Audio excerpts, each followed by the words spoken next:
Om Namo Bhagavate Vasudevaya. Narayanam Namaskritya Naram Chaiva Narottamam Devim Saraswatim Vyasam Tato Jayamudirayet Nashtaprayeshva Bhadreshu Nityam Bhagavata Sevaya Bhagavatyuttama Shloke Bhaktir Bhavati Naishtiki. Reading from Srimad Bhagavatam, Canto 10, Chapter 47, The Song of the Bee. Text 16. Visrija Shirasi Padam Vedmi Aham Chatu Karaihi Anunaya Vidushaha Te Abhyetya Dautyaihi Mukundat Sva Krite Iha Visrishta Apatya Pati Anya Lokaha Vyasrijat Akrita Chetaha Kim No Sandheyam Asmin.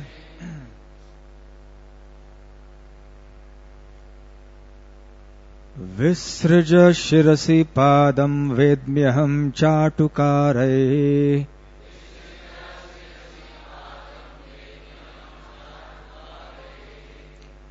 Anunaya Vidushaste Bhyetya Dautyir Mukundat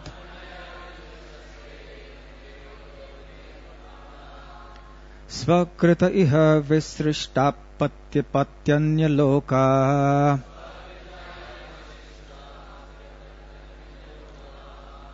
Vyasrijad Akrita Chetaha Kimnu Sandheyamasmin. Visrija Shirasi Padam Vedmyaham Chatukare Anunaya Vidushaste Bhyetya Dautyir Mukundat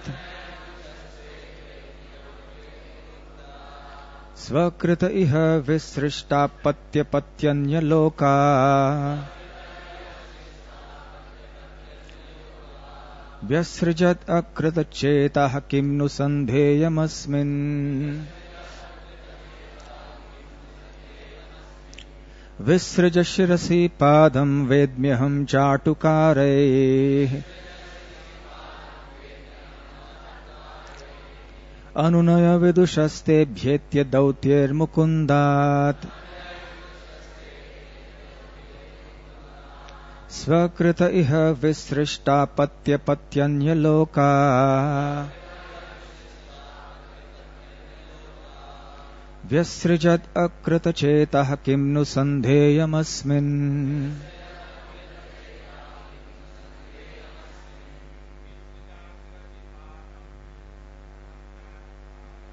Visrija Shirasi Padam Vedmyaham Chatukare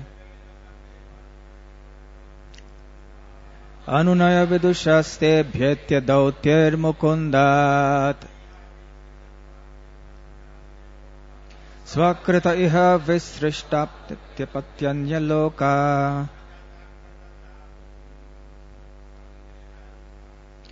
Vyasrijat Akrita Chetaha Kimnu Sandheyamasmin.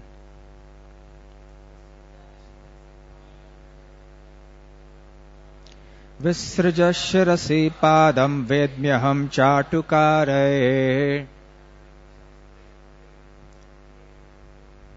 Anunaya vidushaste bhyetya dautyar mukundat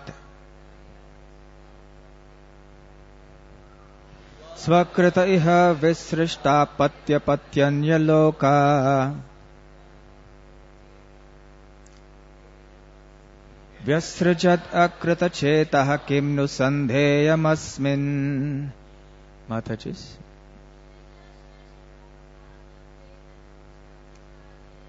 Visraja shirasi padam vedmiham chatukare. Anunna vidushaste bhyetya dautyar mukundat. Svakrita iha visrishta patya patyanya loka. Vyasrajat akrita chetah kimnu sandheyamasmin. Visraja, let go of. Shirasi, held on your head. Padam, my foot. Vedmi, no. Aham, I. Chatukaraihi, with flattering words. Anunaya, in the art of conciliation. Vidushaha, who are expert. Te, of you. Abhyetya, having learned. Dautyaihi, by acting as a messenger. Mukundat, from Krishna. Sva, for his own. Krite, sake. Iha, in this life. Visrishta, who have abandoned. Apatya, children. Pati, husbands. Anya lokaha, and everyone else. Vyasrajat, he abandoned. Akrita chetaha, ungrateful. Kim no, why indeed. Sandheyam, should I make reconciliation. Asmin, with him. Translation: keep your head off my feet. I know what you are doing. You expertly learned diplomacy from Mukunda, and now you come as his messenger with flattering words. But he abandoned those who for his sake alone gave up their children, husbands, and all other relations. He is simply ungrateful. Why should I make up with him now? Purport. According to Srila Vishwanath Chakravarti Thakur, this verse illustrates the qualities of Sanjalpa as described by Srila Rupa Goswami in the following verse of his Ujjvala Nilamani, chapter 14, text 190. Solunthaya gahanaya kayapyakshepa mudraya tasyakrita gyatadyuktihi sanjalpaha kathito budhaihi. The learned describe Sanjalpa as that speech which decries with deep irony and insulting gestures the beloved's ungratefulness, and so on. Srila Vishwanath Chakravarti Thakur points out that the word Adi, and so on, implies the perception in one's lover of hard-heartedness, of an inimical attitude, and a complete lack of love. Om Jnanatimirandhasya Jnananjana Shalakaya Chakshurunmilitam Yena Tasmai Shri Gurave Namaha.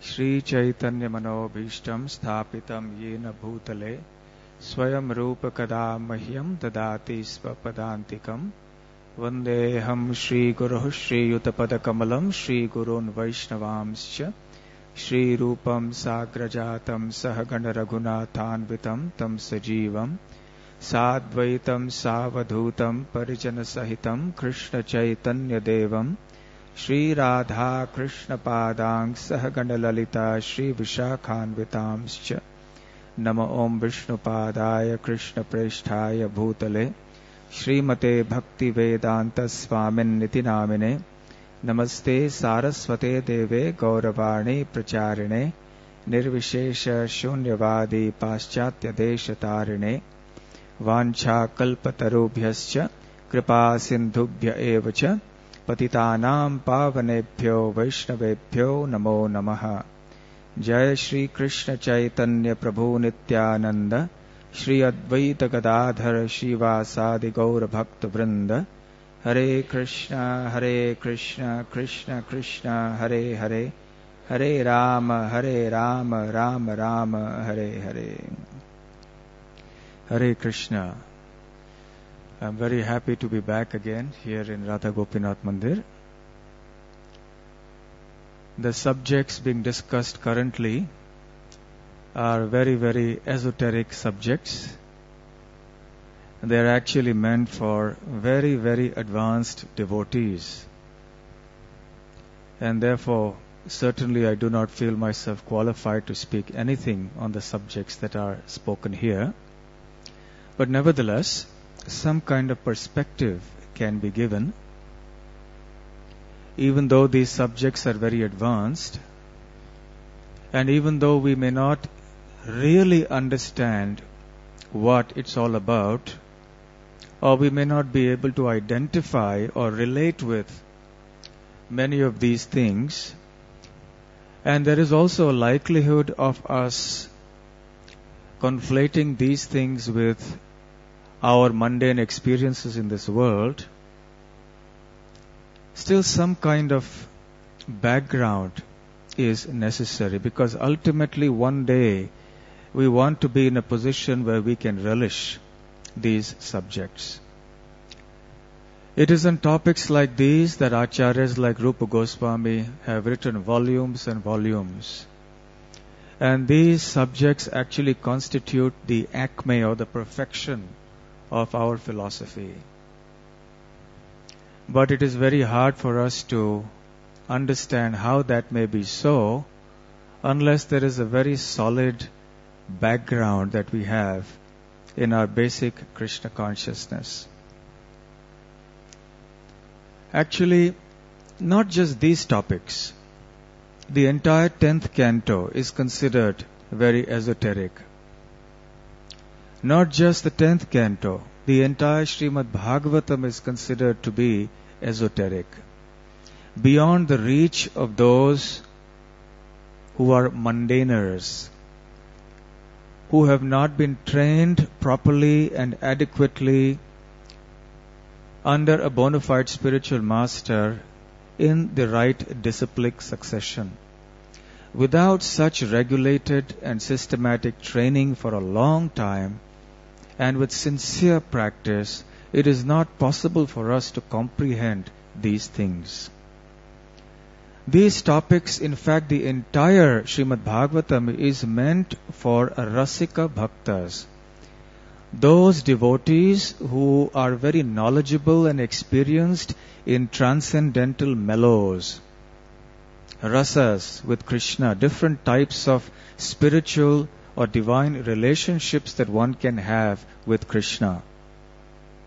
And one who is actually qualified to taste and is actually tasting these mellows is called a rasika. So this is meant for rasika bhaktas.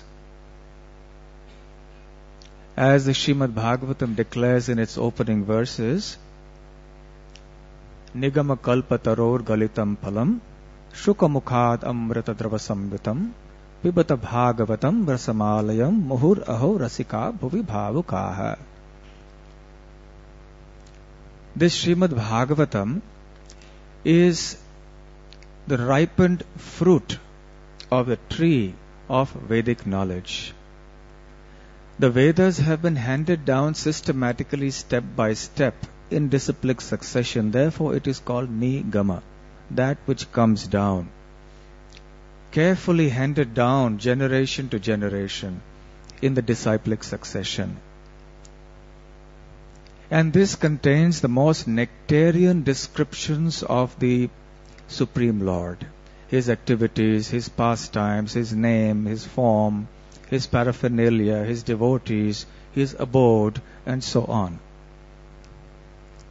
So therefore this book, the Srimad Bhagavatam, begins with an appeal to Bhavukaha, to all those thoughtful and experienced men. Please try to relish this Srimad Bhagavatam. Rasika bhuvi Bhavukaha. So this book is meant for the Rasika Bhaktas. And therefore it is called the Paramahamsa Samhita. Srimad Bhagavatam Puranamamalam Yad Vaishnavanam Priyam. So this Srimad Bhagavatam is not an ordinary Purana. It is a spotless Purana, Amala Purana. And because it contains the spotless descriptions of the spotless personality of Godhead Krishna, it is very dear to the Vaishnavas. Yad Vaishnavanam Priyam. Yasmin Paramahamsa Ekam. In this scripture, which includes subjects that are meant for the Paramahamsas, Amalam Param Jnanam Giyate. So in the Srimad Bhagavatam is sung Param Jnana, the topmost knowledge, which is meant for those who are Paramahamsas. Therefore it is Paramahamsa Samhita. Param Jnanam Giyate. So therefore the Srimad Bhagavatam is a song. It is a transcendental song in which the highest transcendental knowledge has been sung very melodiously. It is not meant for those who are not in this category. Well, we may think that I am not a Paramahamsa, I am not a Rasika Bhakta, therefore am I then qualified to hear what to speak Srimad Bhagavatam? The answer is that if we are sincerely following in the footsteps of the great acharyas in the bona fide disciplic succession, and we are being sincere in following those practices, then yes, we are qualified to hear. This, however, should be our aspiration. If we are aspiring sincerely and properly to be like the Paramahamsas, then we are also qualified to faithfully hear this Paramahamsa Samhita. All those who are not in either of these two categories, Paramahamsas, Rasika Bhaktas, or those aspiring to be Rasika Bhaktas under the training of the bona fide disciplic succession, are called non-devotees. The non-devotees may be of different categories. One are those who are called the karmis. Karmis are those who basically believe that the goal of life is sense enjoyment. So for those who are gross sense enjoyers, for them, when they read passages of this sort, or they hear about pastimes of Krishna's Rasa Leela and so on, they give a very sensuous kind of interpretation to Krishna consciousness, to the path of bhakti, and indeed to the whole Vedic culture. And often they justify or rationalize their own promiscuity by citing such examples from the scripture. We may have another category of karmis who one may call the mundane moralists, who are shocked by such descriptions. And then you have the jnanis and the yogis and the vairagis who may be in the second category, who also cannot relate to such descriptions of God. Therefore, they may mock such descriptions, ridicule them, or dismiss them. They may actually rebuke or chastise those who may be following this properly as being sentimentalists.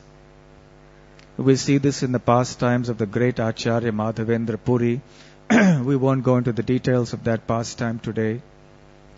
But one of his disciples, Ramachandra Puri, who was latently a jnani, not actually a Rasika Bhakta, began to condemn his own guru, who was in the highest platform of Rasika Bhakti.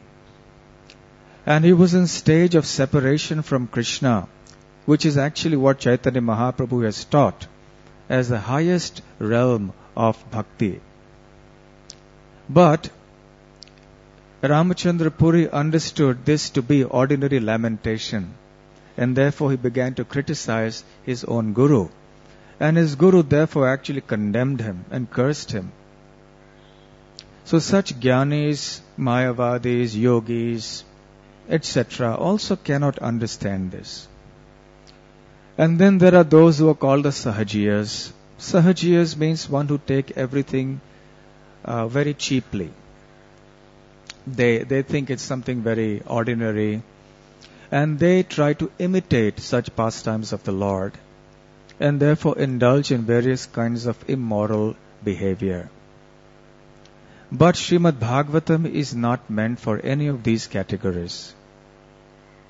For those who are unacquainted with the mysterious ways of pure devotional service as practiced and perfected by the Rasika Bhaktas, these subjects will always remain a source of great bewilderment.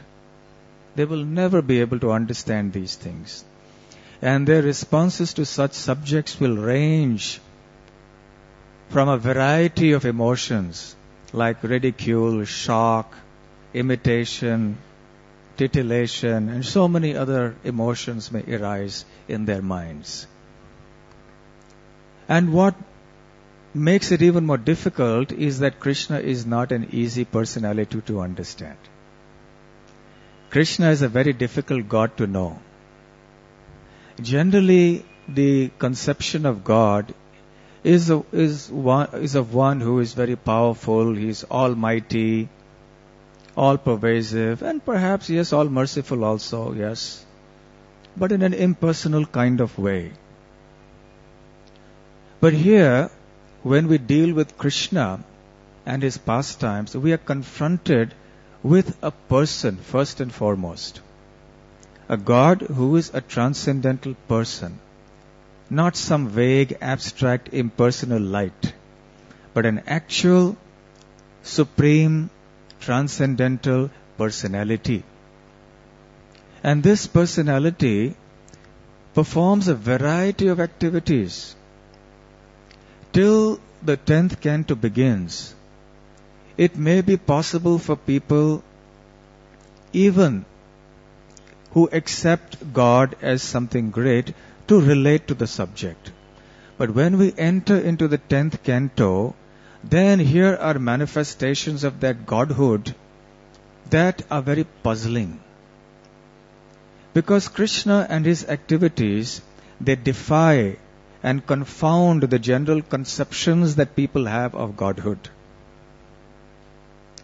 Generally, people do not think of God as a child, because a child is a helpless living being. People in general do not understand God as being one who steals, one who cries, one who throws tantrums. And as he grows up, certainly the general conception of God is not that one will frolic and play, one will commit mischief, one will steal another person's tiffin, one will graze the cows. These are things that don't fit into the conceptions of Godhood of most people in this world. And you go further beyond, and then you have his pastimes with the gopis, which are in the mood of lover and beloved, and that is even more bewildering. And people just cannot comprehend how God can be something like this. And even if he does it, if he at least marries one wife, at least then they can maybe come to terms with it. But when he marries 16,108 queens in Dwarka, that's a bit too much. And then you go another step further in Vrindavan, where he dances with not 16,100 but many, many more gopis who are not even his legally wedded wives, then it reaches the pinnacle of bewilderment. So Krishna is not an easy God to understand. And therefore this knowledge of Krishna, especially in chapters like this, are considered the pinnacle of knowledge, the highest perfection of knowledge. The acharyas have explained that there are 5 categories of knowledge in this world. One is the ordinary mundane knowledge of this world, our electronics and accountancy and physics and chemistry and so on and so forth. That is called Jada Jnana. Jada means that which is not sentient, that which is not conscious, material. So knowledge of this material world is called Jada Jnana. It has in and of itself no spiritual value. And it is from that perspective meaningless. For example, if somebody comes from the dark, pitch dark, and he tells us, I have seen the dark, I have seen darkness. Does it mean anything? You have seen darkness, what does it mean? You have seen nothing.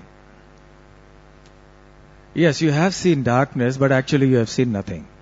So material knowledge or Jada Jnana is like that. From a spiritual point of view, it means nothing.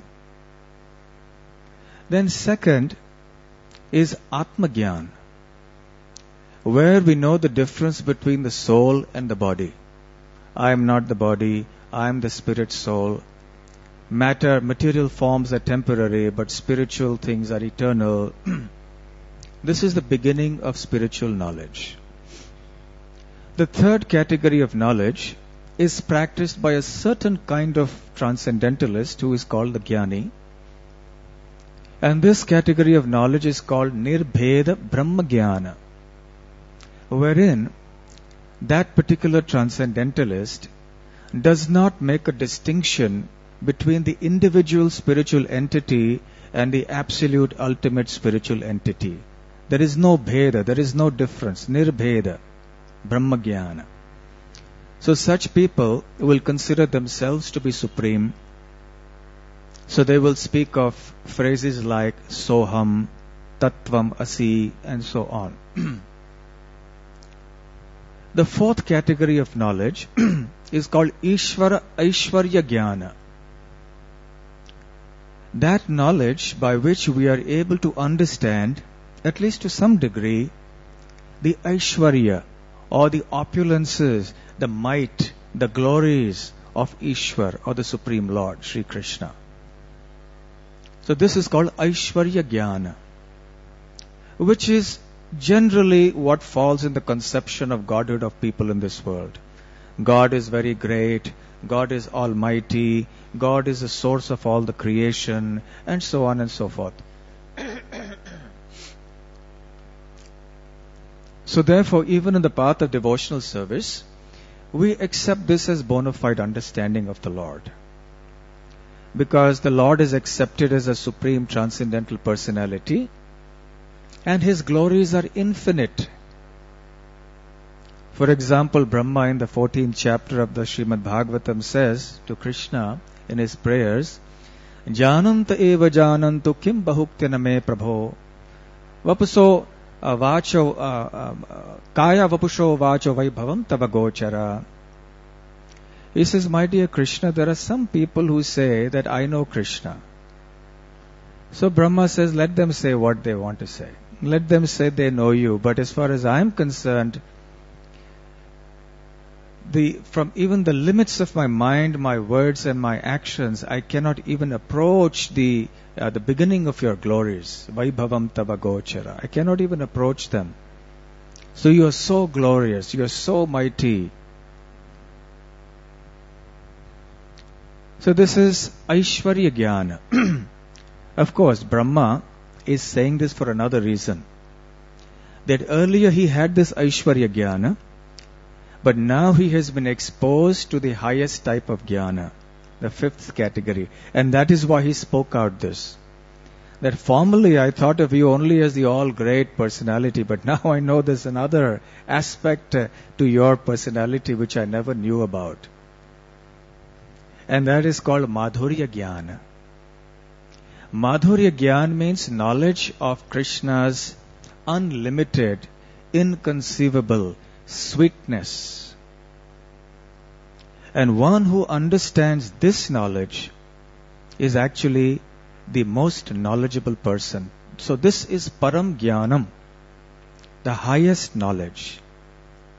There are categories within this highest knowledge as well, depending on how sweet and how intimate that understanding of Krishna is. So therefore the scriptures talk about the 5 different mellows in which one can relate to or love Krishna. There is a Shantaras, there is a Dasyaras, there is a Sakhyaras, the Vatsalyaras, the Madhuryaras. So these are the different mellows in which progressively one can develop more and more sweet and intimate understandings of Krishna. So the pinnacle of this intimate and sweet understanding is represented by the gopis of Vrindavan. And amongst all the gopis, as we all know, Srimati Radharani is the topmost gopi. Therefore, her understanding of Krishna is actually the topmost knowledge ever possible for anybody. Actually, it is not possible for anybody except Srimati Radharani. So the verses we are seeing in this chapter, especially the ones that we are reading now, these particular 10 verses, which are the actual song of the bee, these have actually been spoken by Srimati Radharani. And therefore this is Param Jnanam. Because it is Srimati Radharani herself who actually speaks these verses. In the gradation or the development of love of Godhead, starting from the very beginning of one's conditional life here in this material world, there are different stages, as Srila Rupa Goswami has outlined.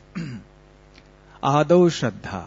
It begins with a little faith, a little appreciation for Krishna consciousness, for devotees and so on.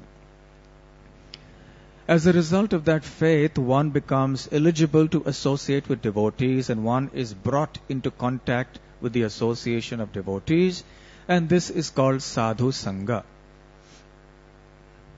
In the association of devotees, one is engaged in various types of devotional activities, practices, which is called sadhana. We are in the stage of practice. We haven't reached perfection. We are neophytes, beginners. And as we practice devotional service, that is called bhajana kriya. As bhajana kriya progresses, progressively, the unwanted sinful desires in the heart start getting destroyed. So this is called anartha nivritti, nivaran or destruction of the anarthas, the unwanted things in the heart. As the anartha nivritti reaches its stage of completion, or almost there, then one comes to the stage which is called nishtha, where one becomes very determined to serve Krishna. One's determination is unshakable. One will not be deviated now by various kinds of non-devotional influences and propaganda in general. As one's nishtha or determination grows, then one develops more taste for Krishna and Krishna's pastimes and so on. This is called ruchi. As this taste intensifies, one becomes more and more attached to Krishna. This is called asakti. So up to here, we have the stage of the sadhaka. One who is practicing devotional service, who hasn't reached perfection yet. And after the stage of asakti, one comes to that marginal platform between the stage of the practitioner and the stage of the perfected devotee. And this stage is called Bhava Bhakti. It is neither sadhana bhakti nor is it sadhya bhakti. Sadhya bhakti is the perfection of that Bhava Bhakti, which is called Prema Bhakti. So in the stage of Prema Bhakti, one's love for Krishna has attained its perfection. It is completely pure now. And in the stage of Prema Bhakti also, it is not that everything ends there.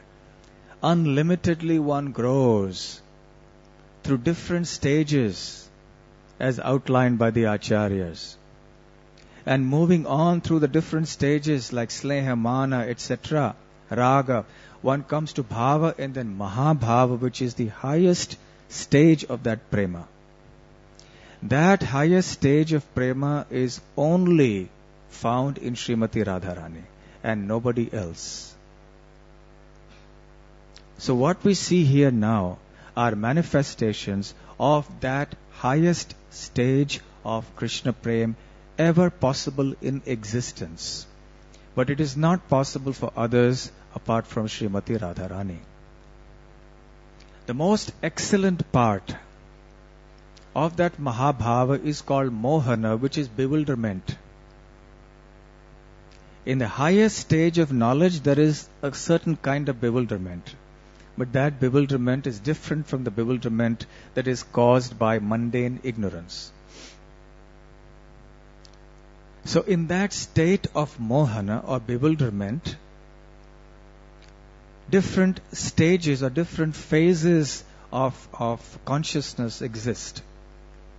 And according to those, there are 10 different types of divine madness called Divyonmad that manifest. Divya means transcendental, Unmad means madness, but this is transcendental madness, Divyonmad.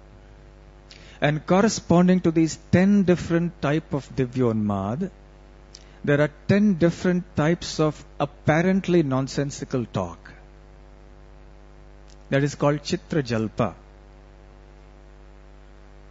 We have heard of Prajalpa.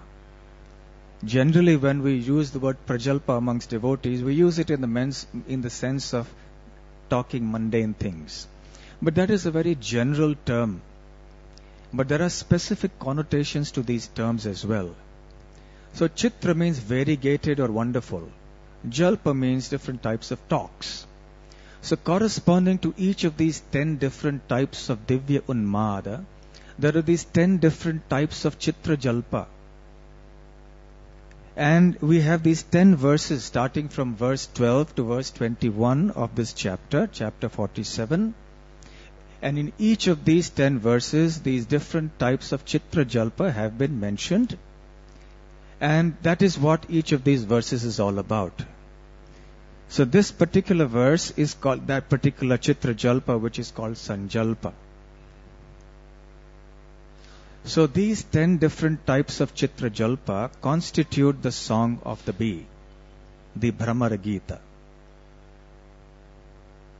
So the Srimad Bhagavatam itself is a Gita or a song. And this Brahmara Gita is one of those beautiful songs that are found in this great book. Actually, in this great song, Srimad Bhagavatam, there are many other songs as well. For example, in the 4th canto, chapter 24, we find Rudra Gita, which is the song sung by Lord Shiva. He teaches the intricacies of devotional prayer and devotional truths to the Prachetas, the 10 sons of King Prachina Barhishat. Then as we go on, there are other songs too. In the 11th canto, for example, we will find there are some songs which are Vairagya Pradhan, which means in which there is renunciation as a primary theme. We may find the Bhikshu Gita, or the song of the Avanti Brahman. We may find the Aila Gita, the song of Pururava. In the 12th canto, we may find the Bhumi Gita, the song of Mother Earth as she sees the people on her, sustaining on her, and she sees their condition, and then she speaks out. The 11th canto, the Bhikshu Gita, the Pingala Gita, also spoken by Pingala. The Pingala Gita, the Bhikshu Gita, Aila Gita, these are part of the larger Gita called the Uddhava Gita. There's so many Gitas in the Sanskrit Vedic literature. In one of the purports in Srimad Bhagavatam, Srila Prabhupada explains that in Bhagavad Gita, Krishna was not able to complete everything he wanted to say because he had limited time. Obviously, there was a battle about to take place. He had a very short time, so he spoke essential things. He spoke in summary. But then what he could not speak in the Bhagavad Gita, and which he had wanted to speak, he spoke finally as his last message before he departed from this world. And that was to Uddhava. And that song is called the Uddhava song. For some reason, it is a Bhagavad Gita that has become more famous than the Uddhava Gita. The Uddhava Gita is actually a more elaborate, detailed version of the Bhagavad Gita. And in the Uddhava Gita, we will find unequivocal, unambiguous emphasis on bhakti as the ultimate goal. For those who have the eyes and the ears and the proper understanding, this is so even with the Bhagavad Gita. But somehow, because there is so much description of other branches of transcendence, karma, jnana, yoga, so on and so forth, so there is some scope for others to misinterpret and bring about non-devotional conclusions. But in the Uddhava Gita, there is very little scope for that. And Krishna talks extensively about bhakti, about deity worship, and so many other topics. So the Uddhava Gita includes these other subsidiary Gitas also, where topics of renunciation from this material world will be spoken about. Even in the Mahabharata, there is another Gita called the Anu Gita, which comes at a later stage after the Bhishma Parva. The Bhagavad Gita appears in the Bhishma Parva. And then there is the Anu Gita, which is a summary of the Bhagavad Gita that appears later on. In devotional literature, there are so many other Gitas like this. The Gita Govinda of Jayadev Goswami is very famous. And those who are devotees of Lord Jagannath in particular, they are very, very fond of Gita Govinda. It is a very exalted text containing esoteric truths, great mysteries that can never be unraveled by those who are not following in devotional disciplic successions. In fact, even Lord Jagannath likes Gita Govinda so much that a cloth on which the Gita Govinda is woven is wrapped around his body at night. He likes to hear the Gita Govinda every day. And the connection between Gita Govinda and Lord Jagannath is very deep. It is subject for another day's discussions. Even the Ramayana is such a beautiful song. It's a Gita. When the great sage Valmiki composed the Ramayana, he was thinking to himself, this composition has 24,000 verses. Who is that right candidate who can, first of all, memorize it? It's not easy to memorize 24,000 verses in the right sequence. But also, who is it who can sing it very melodiously and beautifully and go everywhere and spread the message of Lord Ram? And right at that time, the two sons of Ram, Lav and Kush, happened to come before him. And he understood that these were the two right candidates for the job. So he taught them the Ramayana. And then Lav and Kush memorized it and sung it very beautifully as they wandered all over. And eventually they also came to Ayodhya, and Lord Ram himself heard this beautiful song. So all these different types of songs in the Vedic literature are basically very beautiful songs. So there are two types of songs. One are the mundane songs, which we have nothing to do with, which is actually a misuse of the great science of music. And then there are the transcendental songs, which are very meaningful in every sense of the term. They are and they have been set to different notes of music, and they are sung and they have been sung in the community of devotees from time immemorial. So variety of songs exists in the Sanskrit literature, in the Srimad Bhagavatam too, and particularly in the 10th canto of the Srimad Bhagavatam, we have what is called the Gita Panchakam. The 5 beautiful songs that pertain to the Vrindavan pastimes of Krishna. There are also other songs that pertain to the Dwarka pastimes, like there is the Mahishi Geet later on in the 10th canto of the Bhagavatam. But in the Vrajalila section of the Bhagavatam, there is the Gita Panchakam, these 5 chapters, the 5 songs. First is the Venu Gita, which is the 21st chapter of the 10th canto. Krishna goes out with his friends, cowherd boy friends, with his cows, and he's grazing them, and he reaches Vanshivat and he plays his flute. The song of the flute is mesmerizing. Everybody hears it, but the effect it has on the gopis is unparalleled, unique. And then, in that state of being mesmerized by the sound of Krishna's flute, not the mobile phone, the gopis sing this song, the Venu Geet, in the 21st chapter of the 10th canto. The most exalted section of the Srimad Bhagavatam, again, that which is understood only by very exalted devotees, is called the Rasa Panchadhyaya, the 5 chapters which contain or which lead up to and include the Rasa Leela. They're chapters 29, 30, 31, 32, 33. So the first of them, 29th, in which Krishna and the gopis meet together before the Rasa Leela, and the gopis sing again. That is called the Pranaya Gita. So after the Gopi Geet comes the Pranaya Geet. Then they meet and they get a little proud. Krishna leaves them in order to make them a little humble. And the gopis become grief-stricken. They wander here and there looking for Krishna. And in their state of separation and grief, they sing a song which is called the famous, the celebrated Gopi Geet in the 31st chapter, also part of the Rasa Panchadhyaya. So that's the third of the Gita Panchaka. Now this is over, the Rasa Leela is over.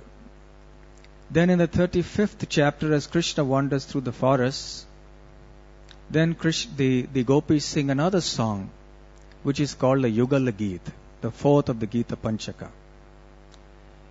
The verses in this 35th chapter are in pairs. So therefore they are called Yugala Geet. Yugal means a pair, 2. So there are dozen verses in pairs. Here also the gopis sing very beautifully about Krishna. So that is the 4th of the Gita Panchakam. And the 47th chapter, which we are studying these days, the Song of the Bee, the Brahmara Gita, is the 5th of the Gita Panchakam. So these are the 5 most beautiful songs, the crest jewel of the wonderful song in the Srimad Bhagavatam. So we have the great fortune of being exposed to such literature, even if we may not be able to fully understand or comprehend or relate to what is being spoken about here. Doesn't matter. We need not get into the technicalities of what Sanjalpa is and what the different kinds of Chitra Jalpas is and so on and so forth. That is subject which is perhaps one day comprehensible to us. But for now, with this background we can just appreciate that here is Krishna relating to his topmost devotee Srimati Radharani in a way that is unparalleled and not possible for anybody else in the world. So we have the bee, who Srimati Radharani thinks is a messenger of Krishna. In this stage, people may imagine things of this sort. Sometimes somebody imagine the cloud has come as a messenger of Krishna and giving a message from Krishna, and so on and so forth. At this stage, we are more concerned with driving away the clouds of anarthas from our hearts. But, as the Bhagavatam says, if we simply faithfully hear from the Srimad Bhagavatam every day, regularly, then gradually when these clouds of anarthas, of materialism go away from the heart, then these very deep subjects will one day manifest in our heart. And we will also be able to relish the Srimad Bhagavatam like the great Rasika Bhaktas do. That is the only aspiration in our life. Thank you very much. Hare Krishna.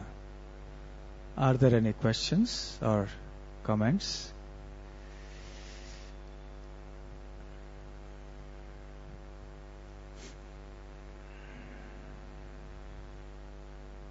Yeah, the subject is such.